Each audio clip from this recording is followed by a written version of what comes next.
Welcome back, everybody.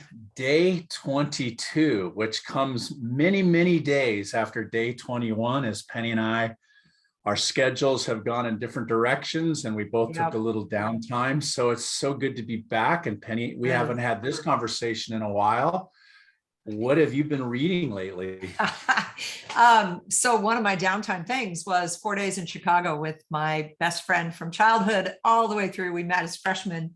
And one of the things we did in Chicago was go to the Chicago Art Museum, and I fell in love with Bisa Butler. Have you ever seen her work? Mm-mm. So No. now I know there are pieces of her work in the permanent collection at the Museum of Fine Arts in Boston. So I'm taking Maisie there on Wednesday. But this is what is incredible. So I had to buy this book from the showing they had because she is in Faith Ringgold. I don't know if you've ever seen her illustrations for some picture books for kids, but she's a quilter and they're incredible. Okay, so I want to share my screen and show you why I had to have this book and why I'm obsessed. Because she has taken photographs like this one, and then she creates these enormous quilts. Wow. And if you get close enough, not only can you see her little handwritten signature in thread, but everything's quilted from the background. And if you look at these faces, how she creates shadows with strips of different colors of material quilted. The thing that I love is they say that it's almost like parallel Kehinde Wiley, who we both love, who does all the floral backgrounds and all. She's doing it with quilting. That's amazing. So it is.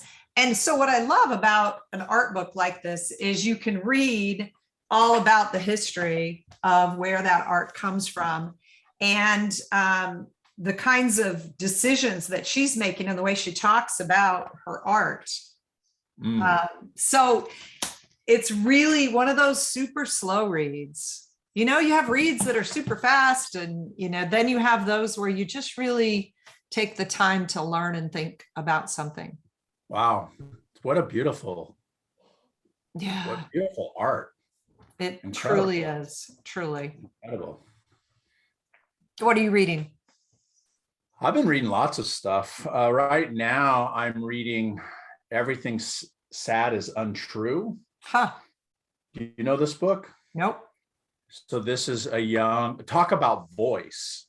This is through the eyes of like about a 12-year-old middle school kid from Iran who is living in Oklahoma, and just the culture clash and just the people's inability to understand him and his culture and his background. And then he weaves in, I'm only about halfway through it, but he weaves in all this rich history of Iran and all this rich, all these stories and that have been passed along for generations. And then he like whips you right back into like the cruelty of junior high. And so it's a really kind of cool look at that, and his classmates, they don't know that Iraq and Iran are different. It's really, really good. I know there's some books you have read. You talked about art, so I just grabbed this because I finally got around to reading. Ain't nothing burned, ain't burned all the bright. And the art in here is just phenomenal. I know it's one you can't read only once. Yeah, it's kind of a quick read, but like I said, the art is really, really cool. It is. It's a collaboration. Something else that's a little unconventional. I read Hyperbole and a Half. Oh yeah. Which was really, really wildly received when I read the reviews online. It's kind of a graphic novel, kind of a mix.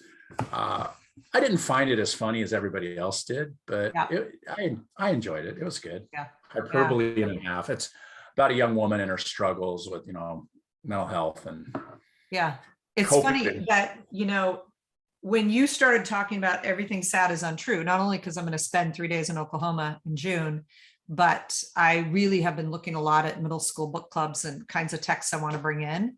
So I immediately wrote that one down. You probably have a next list that is ridiculous, but can I just show you visually how bad my next list is? Just spin Sure. over and look at my turret where all the books are stacked that I have been buying in the last several months that I haven't read yet. It's ridiculous. I need to stop. I think an intervention may be called for here. So does my husband. I tell you, just can't. There's so many good books in the world. Can't stop. I'll just say off the top of my head too, that there's something I read that I surprisingly how well written it was recently was a book written by Nick Offerman, the actor who played Ron Swanson on Parks and Rec, but he wrote a book called When the Deer and Antelope Play, which is a real kind of call to be environmentally conscious, but it's funny. And his writing is really, really good. I subscribe to his Substack now, so I get a little mini essay from him once a week. He's just really, really a good writer. So if you haven't ever read any of Nick Offerman, I recommend that as well. It's funny because there's a tiny poem that I get every day that is maybe 8 lines. So I have now a 4th poetry thing that comes to me every day. And besides that, and Austin Kleon's, Still Like an Artist, he does that 10 things he's thinking about like once a week. And I read Kareem Abdul-Jabbar now. Probably half of the time I go beyond the first few paragraphs and read the whole thing. And I just find that I'm also feeling kind of cluttered in my email reading life. So the great thing about being away with my husband for the last week was that we had a lot of time to read. So I got, a lot of things that have been on my next list, but I do think that it's kind of becoming overwhelming. I have bags of books that go to my classroom in September or August, but I got to get a handle on it. So let's talk about writing. That's why we're together today. We wanted to talk about writing.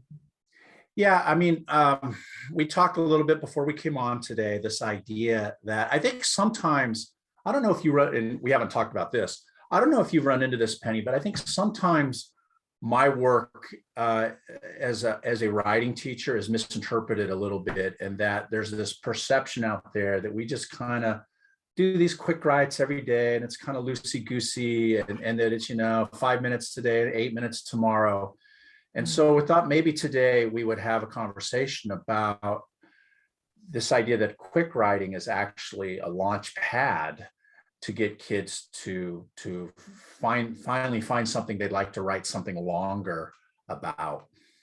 And I haven't heard that, certainly not recently, although we don't always get honest feedback on what we're doing. But I think about how old an idea that is. It's the start of Right Beside Them, which came out in 2008, so a long time ago for me. And that I had learned it from Linda Reef's work and started using it in the 90s. But it's never been only about the notebook, ever, not in my own life and not in my students' lives. And I think what we want people to understand today is we're going to explicitly model what is that move from notebook to longer piece of writing, be that an essay or a poem or a project. So we're going to start with just a glimpse of a poem that has been a very rich writing place from Sarah Kay. And we're not going to show you the whole poem, Montauk. It'll be on the Padlet, but I am going to just show you one little bit of it. And this is actually a TED Talk.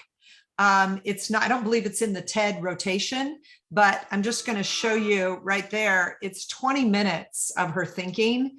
And the first probably 3.5 is this poem Montauk. And then she talks about where did she learn to write and think as a storyteller. So I'm just going to show you one of the patterns, and then we're going to talk about how we use that pattern. If I'll ever be a woman like that summer, I learn how to wish on stars. I am 12 years old. My little brother is 8. He can surf better than I can, and I hate it. I wait until he and all the other surfers are done for the day before paddling my fat sponge of a board out past the breakers. There's nobody left in the water. Makes the ocean glow golden. I tuck my legs up. That summer, I learn how to be alone. Okay, So just that pattern. And what did you do with it, Kelly? Well, in the poem, Montauk is like this place. It's a childhood place for her, right? That she fondly remembers. And so I've asked myself, what's my Montauk, right? And so for me, it was growing up in Huntington Beach, California. And so what I did is I emulated her. She talks about at this age, at this age, at this age. And so in my quick write, I wrote, I don't know if you're going to show it or not, but I wrote It that when I still was. Sorry, I thought I was showing it. Did it go away? Yeah, Okay. you weren't sharing your screen. All right. So wait. Did I share my screen under the Sarah K part? Yeah, you did. Okay. So my quick right here is, when I was 7, we would not come out of the water all day long. We would be in the water. When I was 12, we used to ride our bikes by ourselves, and I would get these terrible sunburns. When I was 15, I had an incident where I almost drowned in the ocean. It was very, very scary thing. And now in my 60s, I've started to go back to the ocean again. My friends bought me a wetsuit. And so I've been getting back in the water again. And so this for me was about a 8 or 9 minute quick write. And now when I look at it, there is, this isn't revolutionary, but there's just so many different places that I could go back to. And if I decided to take, something out of here and really, really spend time with it, to me, it just sparks in me that I want to talk about the near drowning incident. And so because that was a really, really frightening day. And so we went out in the surf, and we were teenagers, and the surf was really really big and angry. And neither one of us wanted to say we didn't really want to go out. And so we did. I want to say what we've said many times in these conversations before is that when I started writing about Huntington Beach, you look at that first chunk, second chunk, I didn't start by going, eventually I'm going to talk about, this day I almost drowned. The writing led me to that. Right. And so it was the first 4 minutes of writing that made me think about that. So the writing was generating new thinking and new thinking and new thinking. And the other thing I'm noticing here, that if I wanted to go back and play with this, that there's a hell of a gap between 15 and 60, right? That there might be a little bit more that I might want to go back and get. But, this is so different. And I know we've said this many times, but it's so different than teacher giving you a prompt and you answering the teacher's prompt. This piece of writing has led me now to something I would be very interested in coming back and playing with some more. And I know, based on the example that you're about to share, that happened as well, because you took it even further than I did. Well, when you said that, I'm looking in my notebook for my notes. I have, before we go to mine, I've been keeping track. You know how we had that discussion with people on in most of our workshops recently about this idea that colleges are giving very open-ended kinds of prompts for first-year students, and that I've been experiencing this so much. It's so much a part of what we have been doing with our conversations and our presentations on 4 essential studies. And so I made a list of what those might look like for me, because I'm going to change them this fall to having them do a very similar thing as we've been sharing. And I said, what if I give my students 7 things and they choose 4, right? And that idea that we talked about with Matt Glover about choose genre and choose what you have to say, but the 7 big ideas: place, because I used way back in right beside them days, place narratives, a place that matters or whatever, you just leave it at place, family, identity, food, conflict, care, and possibility. There is a lot. And then what I would end up doing is modeling for students the kinds of topics that would be within each of those, because I think the difference between an open-ended prompt and a teacher-directed question, the gap is filled, like people will say, my kids can't do that, is by our modeling. right? Mhm. And so that gap doesn't have to result in kids just being in frustration. I don't know what to write, because that's not what we're doing. We're actually modeling it. So I was so struck by my Montauk, my place was Huntington Beach, Yes. right? And so it could be a really powerful model within that. And the key move for me is I can't just talk, auditory learners, there are plenty that are visual. I can't just talk about what I would do to move this, right? And that's tempting. And so I have in the slides that we shared for something we were doing, how I walked my students through this. So my quick write in black, I'm 12, my sister is 17. And notice that it came from, I'm copying lines down as I'm listening. Time stalls, she glows as she glides past me. In the poem, Sarah Kay is not talking about her sibling, but I immediately could see my sister glowing as she walked past me. So I do this quick list of things, and I have in there, she's a junior with everything perfect, her boyfriend, her job, that car that I envy with such rage. And I said to my students, when I went back, I kind of just added to this, but I really could feel myself on this line having a lot to say, right? That I envy her with complete rage. And what I asked my students to do, I modeled for them. Find a place where you have more to say. It could be that box that you did. In my case, it was one line. And then I said, I'm going to figure out what more I have to say about this. And so I started just with this idea of older sibling rivalry or envy. And I went back to, I'm 11, she's 16, she's driving this 64 blue Mustang, gorgeous car I wanted so badly. And I'm on this very uncool 3-speed bike. And then I'm 12, I'm working, filling water glasses at a counter in a pharmacy, and she's in a clothing store coming home with very cool clothes. I'm 13, she's 18, my first kiss, she's getting married. The contrast to me were all of a sudden so striking. And the envy there is not that I wanted to be married, but that she'd found this guy she wanted to spend the rest of her life with, which felt impossible. 16 and 21, I'm playing tennis every day. It's all I think about. She has a baby, but I envy that she's settled into this life, right? My envy is, man, she's got everything figured out. I'm like nothing figured out. And then I landed on 17 and 22 when I'm driving to college and she's having another baby. She's bringing my niece, who's 2 at the time, but she's having another baby. And I realized when I wrote it, she probably envied me. And so then that created oh my gosh, right? I can feel that I felt less than. That envy creates all these other feelings. And so what I would say to kids is, I want to seize that, because that's really what I'm thinking about. And it is, as we talk about from this 4 C's journal, an emotional cue, right? Students need to have us help them see how it's not just an intellectual cue that I'm ready to write about X, it's emotional. I was struck by that as you were talking, because your experience, that incredible fear, you can still feel. It's an emotional cue for you. Mm-hmm.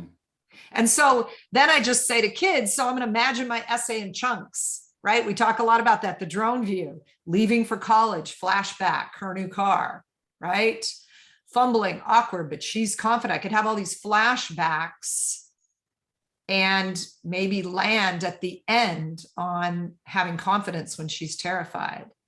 And from there, I might show them how I would add details to that. What are the kinds of things I imagine? Because I flesh it out. This is a bit of a graphic organizer, right? And coming to the end of, maybe we can connect because we're both terrified. Part of what I am trying to work out in my own life is bringing us back together. As because 5 years is a big gap as siblings. We had a brother between us who died at birth. And that meant that we've always had a large number of years to cover. And so this is just really helping me work out kind of what went wrong, why it was difficult for us to connect. And that's a perfect reason to write. I was struck by that, that one strategy we've both done in the past is we've shown how a draft evolves, right? This is first Yeah. draft, this is second draft, this is third draft. And we have that. Like I used to put that across my wall, first draft, second draft, and and just show all the different drafts. But I don't think I was as good, at least earlier in my career, I don't think I was as good in modeling how to get to a draft, right?